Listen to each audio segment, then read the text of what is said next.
Depuis 1982, la musique bat son plein grâce à une idée géniale de l'ancien ministre de la Culture, Jack Lang. La fête a gagné le monde entier et la Guadeloupe aussi. La tonalité de cette édition sera musicale. Lieu paisible, dominé par une brise légère, la vallée du Constantin à Saint-Claude profite déjà de ses habits neufs. Une opération d'embellissement initiée par la communauté d'agglomération du Grand Sud Caraïbe et filmée par Karen Diamin. Il est mort il y a 17 ans. Sa voix mélodieuse résonne encore dans le cœur de nombreux Guadeloupéens. Avec vous ce soir, ATV Guadeloupe rendra hommage à Gilles Floreau, cet artiste parti beaucoup trop tôt. Bonsoir, je suis ravie de vous retrouver. La musique a commencé à résonner et résonnera sans doute tard cette nuit.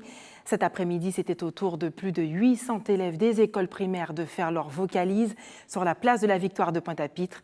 Isabelle Hameau était également présente pour capter ce moment. On regarde.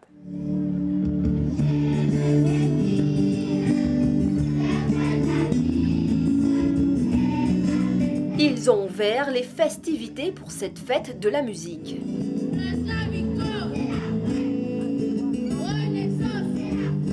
Devant des parents émerveillés venus encourager leur enfant, les élèves des écoles pointoises ont proposé un spectacle musical, théâtral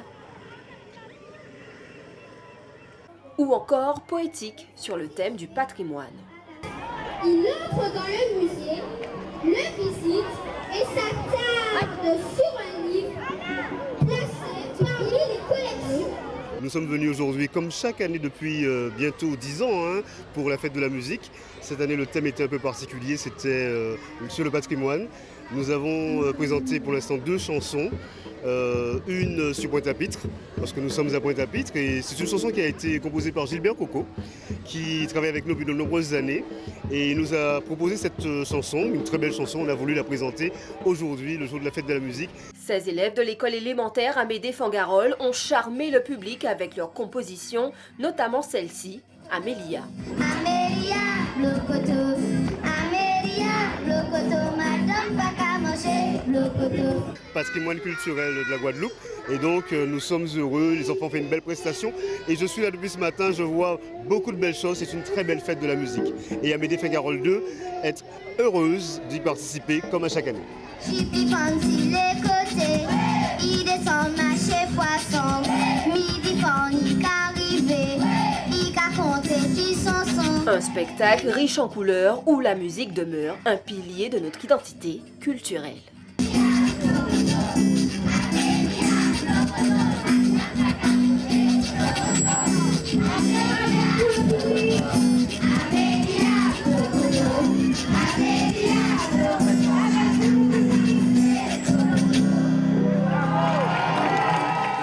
Et l'année se referme en chantant également pour les écoliers de Sainte-Marie-la-Croix.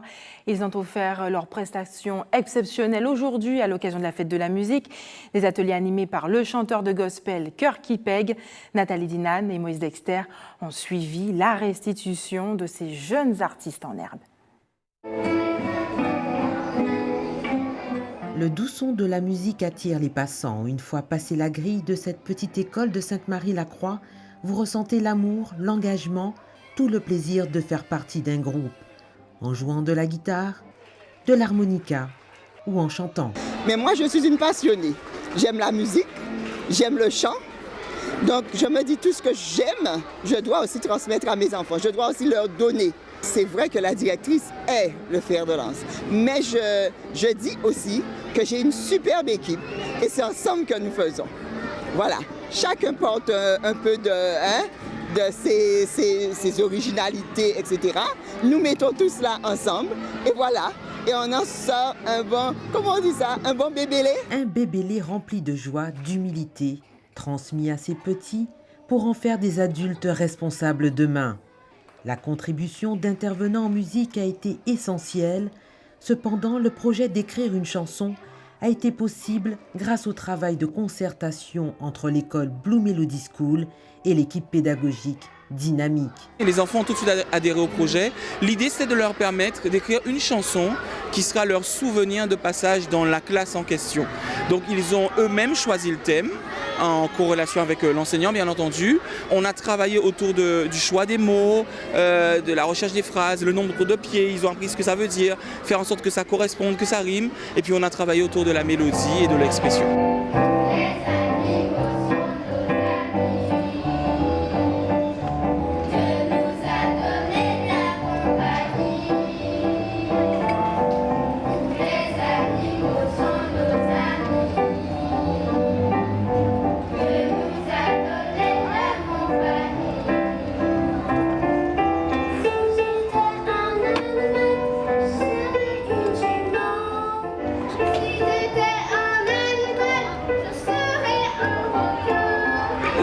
Ça fédère, quoi, tout simplement. Les enfants se sont retrouvés embarqués dans un truc, ils ont aimé le projet, ils ont voulu lui donner le meilleur d'eux-mêmes, ils ont eux-mêmes cherché à ramener des costumes, à imager l'histoire et ça s'est rapidement mis en boîte. La pédagogie, tout comme la création artistique, sont au cœur de l'enseignement. La musique efface les différences, fédère les hommes et suscite des passions. Ils étaient tous heureux d'être là, les 493 écoliers de Sainte-Marie-la-Croix.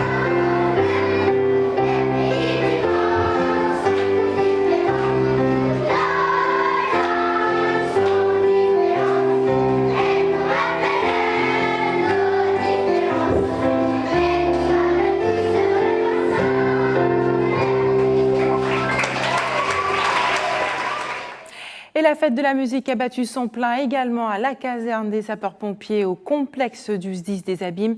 Les soldats du feu ont également poussé la chansonnette ce matin. Une journée musicale en présence de Linda Kayarsi.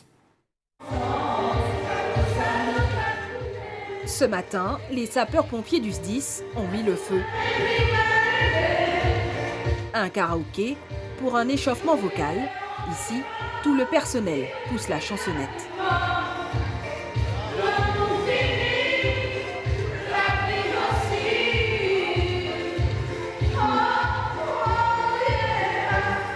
On est le 21 aujourd'hui, le 21 juin.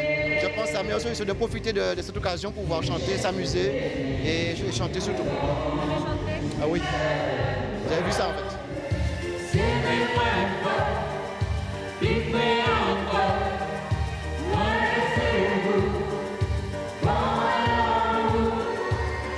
Donc vous voyez, à travers les secours, nous avons notre activité et pour fêter l'événement. Donc nous invitons tout le public, tous nos collègues de la zone de Dotémar à venir faire la fête avec nous jusqu'à 16h30. Comme quoi, un soldat du feu peut aussi enflammer les cœurs.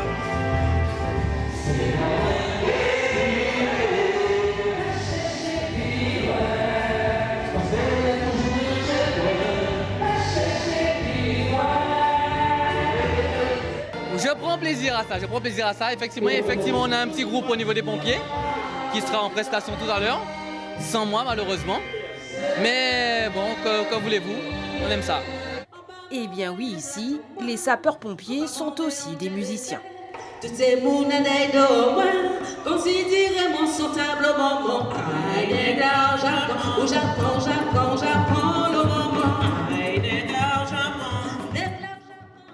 Alors le groupe s'appelle New Generation 18, donc on a composé un peu entre l'anglais et le français, donc c'est l'orchestre des pompiers.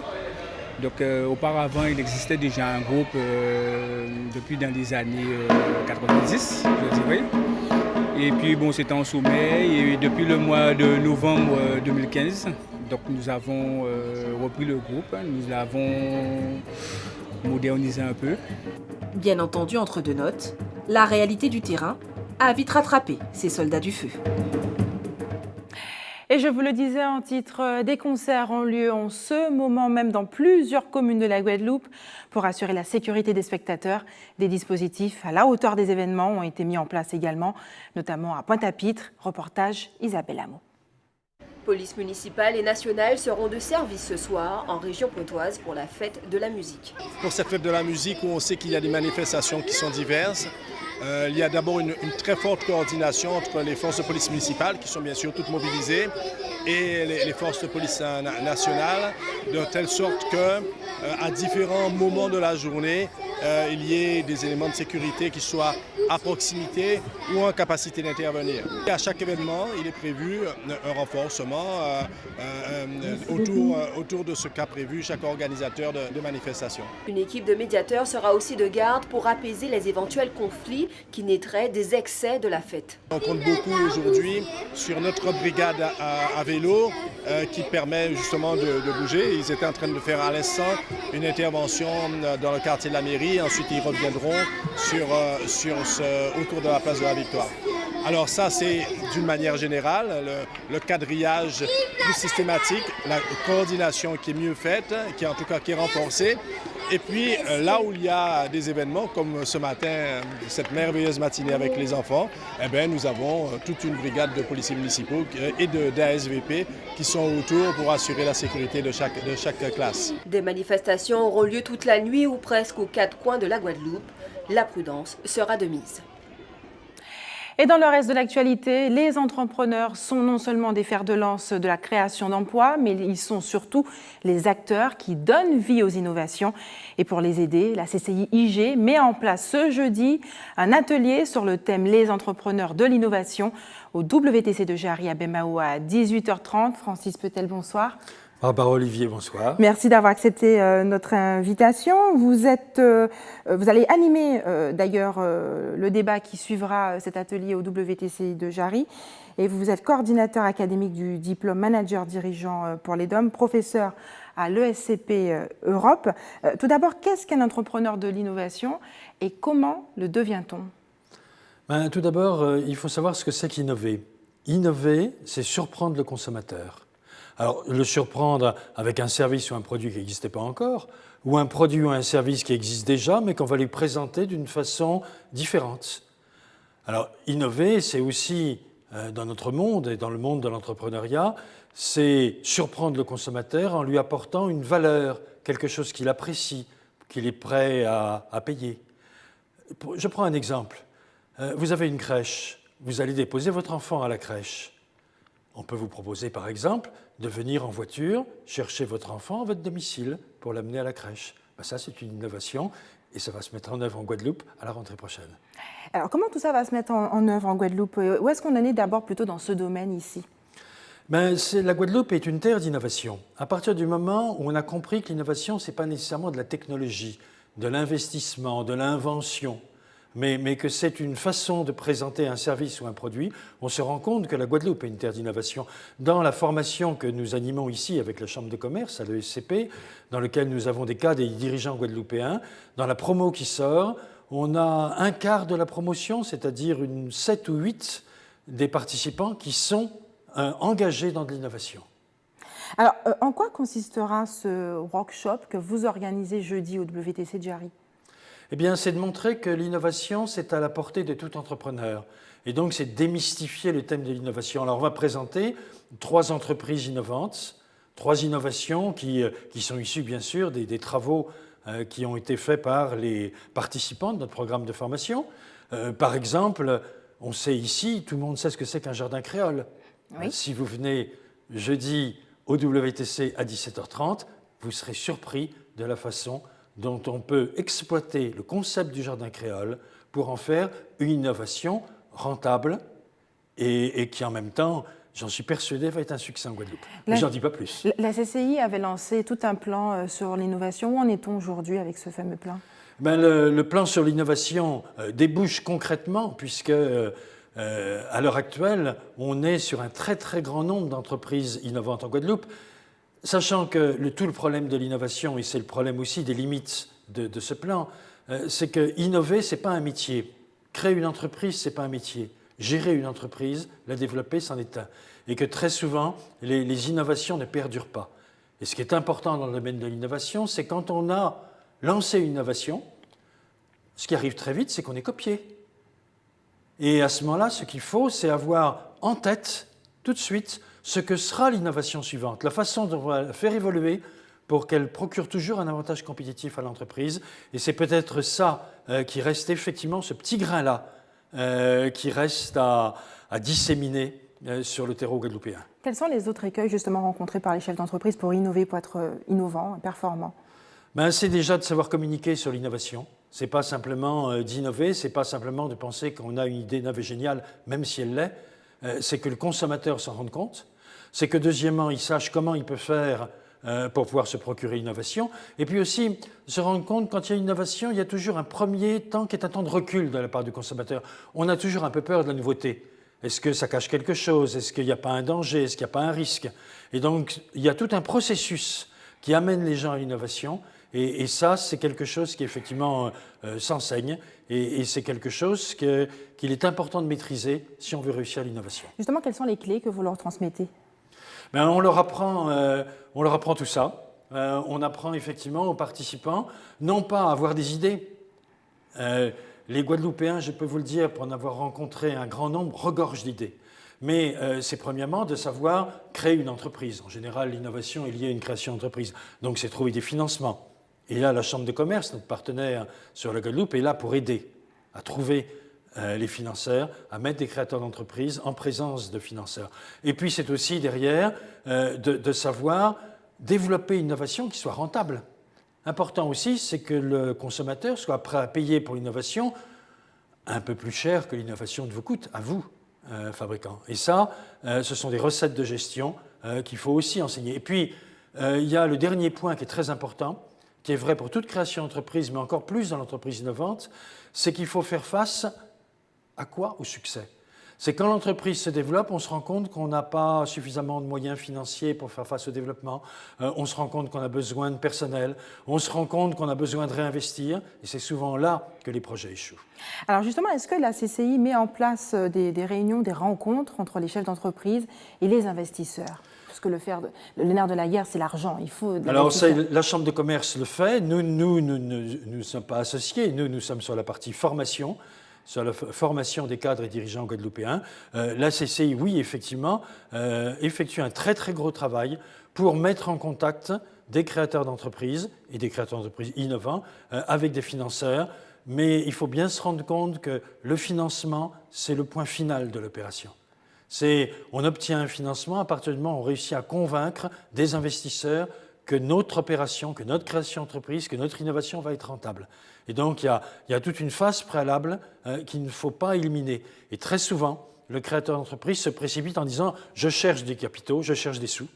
Non, ça, c'est ce qui doit venir en dernier, à partir du moment où on a un business plan et on sait exactement ce qu'on va faire et ce qu'on peut proposer aux investisseurs. Francis Petel, le gouvernement avait lancé un plan au niveau national sur l'innovation. Est-ce que la Guadeloupe a pu en bénéficier? Alors ça, je ne sais pas précisément si sur des ressources financières, la Guadeloupe a pu en bénéficier. Ce que je sais, c'est que l'esprit d'innovation qu'il y a eu en métropole sur ce plan, moi, je la retrouve très vivante en Guadeloupe. Et qu'est-ce qu'on retrouve au niveau de la formation, justement, pour former ces chefs d'entreprise? On les forme, en fait, à toutes les disciplines qui sont les disciplines de la gestion. Comment est-ce qu'on investit? Comment est-ce qu'on communique? Comment est-ce qu'on vend? Comment est-ce qu'on perçoit ce que va être la réaction du consommateur? Comment est-ce qu'on trouve les bons partenaires? Et tout cela, c'est vrai pour toute entreprise, c'est encore plus vrai pour une entreprise innovante. Et c'est tout cela, effectivement, que l'on va présenter, enseigner. Et bien sûr, c'est évident, je ne l'ai pas cité jusqu'à présent, l'utilisation d'une nouvelle technologie qui a bouleversé le monde de l'innovation.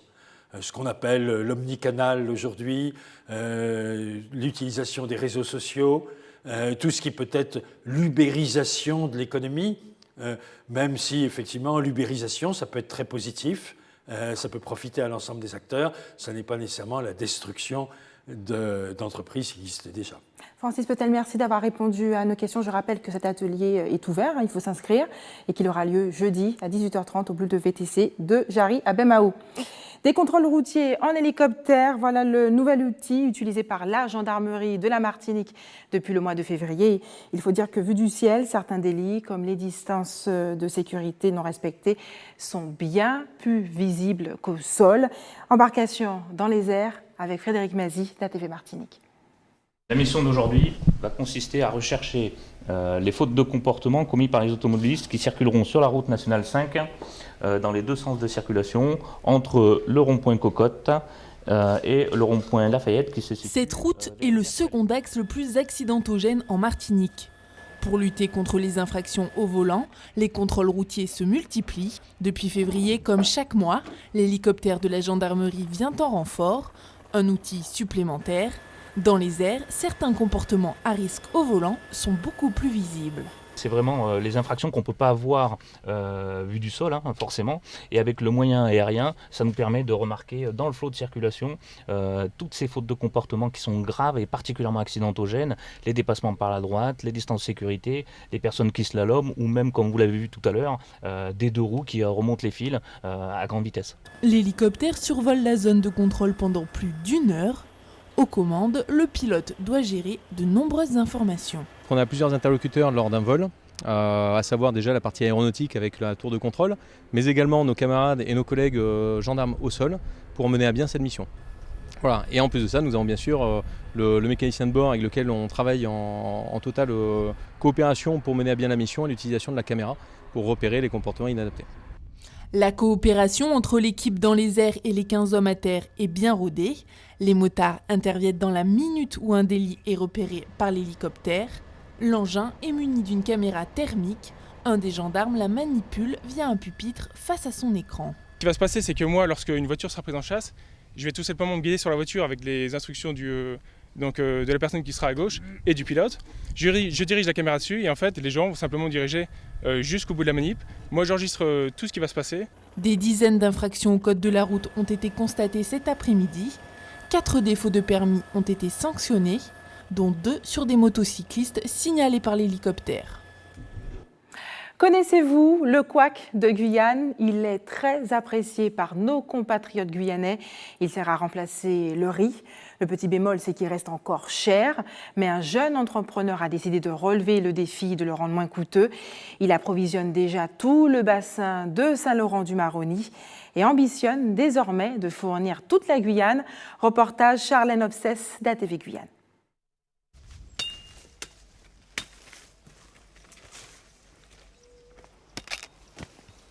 Donc là, c'est du manioc jaune. Il y a plusieurs variétés, le manioc jaune et le manioc blanc.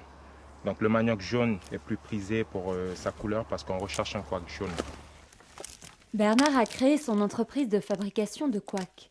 Comme tous les jours, il se rend chez ses fournisseurs pour récupérer sa matière première. Je récupère du manioc dans tout l'ouest, c'est-à-dire de Saint-Laurent jusqu'à, ça peut même aller jusqu'à Sinamari. On récupère le manioc en plein cœur de la forêt, dans des abatis, dans des campos comme celui-là où on trouve un producteur isolé qui cultive son manioc et on prend chez lui, on prend chez le voisin. Dès qu'on sait que je passe, tout le monde prépare le petit lot de manioc. Au total, Bernard travaille avec plus d'une centaine de producteurs. Donc là, on a pesé, puis je passe au règlement et puis on s'en va.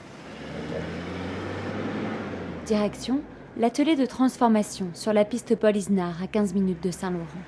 Première étape du processus, l'épluchage. Et Bernard peut compter sur l'aide de ses fournisseurs de manioc, comme André. C'est un service d'échange. Donc moi, je vais déjà récupérer le manioc. Eux, ils ne peuvent pas me l'emmener. Donc comme je vais récupérer, ils viennent me donner un coup de main pour éplucher. Donc on demande et on s'organise et on s'arrange. Les tubercules sont ensuite nettoyés, mis en eau, puis broyés.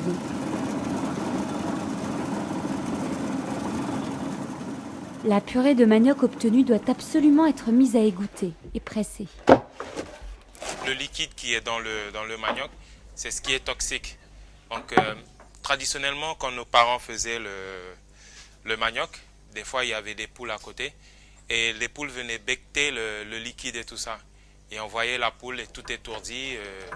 Ça peut même aller jusqu'à la perte de connaissance. Donc il faut enlever ce liquide. Et c'est exactement ce qu'on est en train de faire.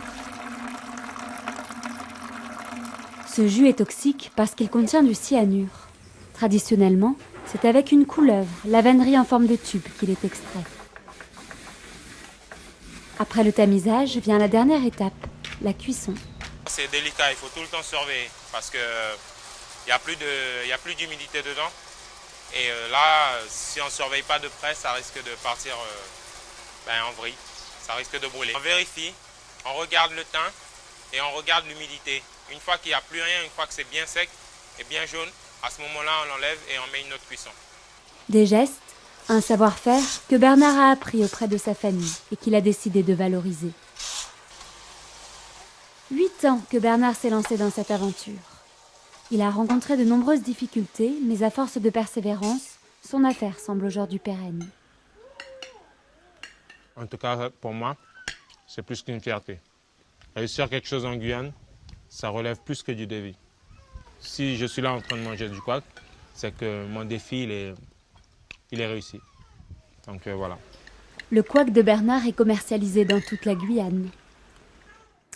Reste avec nous dans un instant, les nouveaux habits de la vallée du Constantin de Saint-Claude. Et puis l'hommage d'ATV Guadeloupe à cet artiste parti beaucoup trop tôt. Je parle bien entendu de Gilles Fleureau. La communauté d'agglomération du Grand Sud Caraïbes a mis en place les journées d'embellissement des quartiers prioritaires. L'objectif de cette opération, améliorer le cadre de vie des habitants, donner à la région une belle image et combattre les conséquences désastreuses de l'insalubrité. Reportage de Karen Diamin à la vallée du Constantin. On regarde ensemble. Idéalement située, la vallée du Constantin abrite une petite communauté où il fait bon vivre. Où j'habite, c'est là, je me sens bien, on est bien, voilà. Et c'est une cité qui est très calme. Hein. D'accord. Et on se sent bien. Enfin, il fait très bon, on a des bonnes voisines, on s'entend bien, quoi. Boulanger de profession, Charles-Henri, lui, n'a pas forcément le temps de profiter de ce cadre de vie paisible. C'est-à-dire, moi, je me lève à 3 h du matin, donc je ne peux pas dire... et quand je rentre, j'ai fini, je suis fatigué. Donc, je n'ai pas le temps d'apprécier la vie trop du quartier, tu vois. Donc, mais c'est un endroit qui est paisible, qui est calme. Oui, il n'y a pas de problème, il n'y a pas de problème de difficulté ici. Non, il n'y a pas de problème, on peut vivre tranquillement ici. Pour rendre la vallée de Constantin plus agréable, la CASBT a entrepris une action politique de la ville, à savoir l'embellissement des quartiers prioritaires. Aujourd'hui, là, on nettoie ce secteur et on plante des fleurs pour embellir le quartier. On a mis quelques espèces qui se mangent, notamment les ananas, du fait que les gens avaient déjà des petits jardins. Et on essaie de faire en sorte d'améliorer le cadre de vie des habitants de manière générale. On a plusieurs équipes de la CASBT. On a l'équipe du Carbus, donc qui est là pour une animation au cœur des quartiers. On a ma cellule, développement durable, qui nettoie, la cellule espace vert et la cellule patrimoine. Une initiative bien accueillie par les riverains. Je suis surpris de les voir aujourd'hui parce que je ne m'attendais pas à une telle affluence de gens de la CASBT, c'est ça. Ils sont en train de rénover, tu trouves ça bien? Oui, c'est très bien. C'est très bien. Bon, j'espère que les gens vont apprécier cette initiative, les habitants, et qu'on aura peut-être un quartier plus agréable. Je trouve que c'est une bonne chose, mais ça devait être fait plus souvent parce que j'ai l'impression des fois, on oublie la vallée Constantin. On devait faire ça plus souvent, moi je trouve. Pas tous les, je sais pas. On voit que ce sont des jeunes qui travaillent et ça fait plaisir parce que des fois on dit les jeunes ne font rien, pourtant moi je vois que des jeunes qui travaillent. Hein. Moi je dis que c'est une bonne chose pour les jeunes. Et voilà. Loin de s'en tenir à la ville de Saint-Claude, c'est l'ensemble du Sud-Basse-Terre qui est concerné par cette amélioration du cadre de vie. On a démarré vendredi dernier avec une résidence SICOA à Petit Paris, après le conseil régional. Ensuite, samedi, on était à la rue Denis Michaud et le long de la rue de l'église Sainte-Thérèse à Basse-Terre. Aujourd'hui, on est à Saint-Claude et demain, on est à Baïf au niveau de la résidence Corsaire à Cadette. La population vient le plus souvent nous féliciter. Ils sont là, ils regardent, ils nous encouragent, ils nous disent « Ah oui, c'est très bien, ils sont contents ». Démarrée le 15 juin dernier, l'opération d'embellissement des quartiers se clôturera le 24 juin prochain par une après-midi de sensibilisation à la préservation de l'environnement et du cadre de vie. On dit que la musique adoucit les mœurs et les grands artistes amoureux de mélodies, d'harmonies n'ont cessé au cours du temps d'être inspirés par le murmure de ce langage universel. Gilles Fleureau en faisait partie. Celui qu'on a surnommé le crooner créole s'en est allé il y a 17 ans. Il avait alors 35 ans, 8 albums à son actif et un héritage musical exceptionnel dont se souviennent encore beaucoup d'entre vous. Nathalie Dinan, Moïse Dexter. C'était le gars qui était vraiment en avance de son temps, qui nous donnait de la bonne musique. Et c'était vraiment, ouais, c'était mon chanteur préféré. Il chantait très bien. Eh bien, tout ce qu'il y a de plus bon.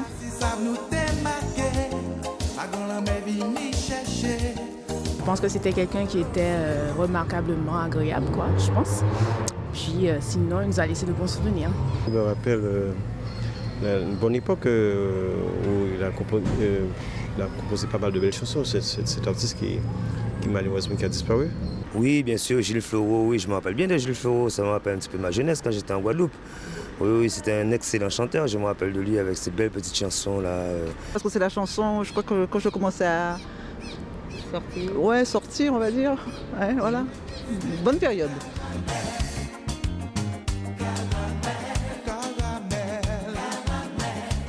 Une très bonne période et puis aussi ma jeunesse.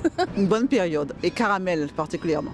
C'était un grand chanteur et il est mort malheureusement. Eh bien, Caramel, tout ce qu'il fait de bien, nous on y hommage demain. Il chantait très bien, des chansons douces. Seul, moi quand réfléchis, dis-moi qu'à couler. On y avait moi dans un magazine, on mettait Super Mamie et Super Mamie de France et la Reine des Aînés. Et Gilles Fleureau, on mettait nous ensemble. On n'entend pas parler de lui, hein. C'est vrai. Hein? Alors donc on l'oublie. C'est toute mon adolescence, c'est une bonne période de ma vie. C'est Caramel, c'est Stella. Et ma soeur s'appelle Stella. Donc c'est une bonne période pour nous. C'est dommage qu'il ne soit plus là. Oui, c'est un chanteur effectivement qui composait de très belles chansons, qui nous a laissé un très bel héritage musical et puis aussi de très bons messages.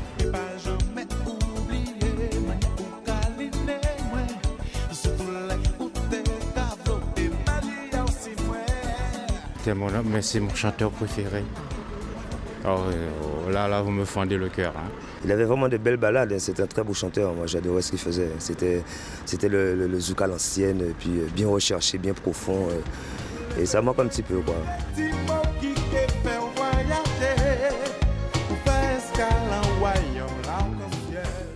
Voilà, c'était notre hommage à Gilles Fleureau. Maintenant, à vos stylos, c'est l'heure des informations pratiques. Il faudra vous armer de patience, il y aura des perturbations sur le réseau de la distribution de l'eau à Sainte-Anne et à Saint-François demain, dès 7h du matin, avec un retour à la normale prévu jeudi en début de matinée. Et puis, il y aura des coupures d'électricité également demain à Pointe-Noire, de 8h à midi, également à la Désirade, dans le quartier de la Montagne, de 7h45 à 15h.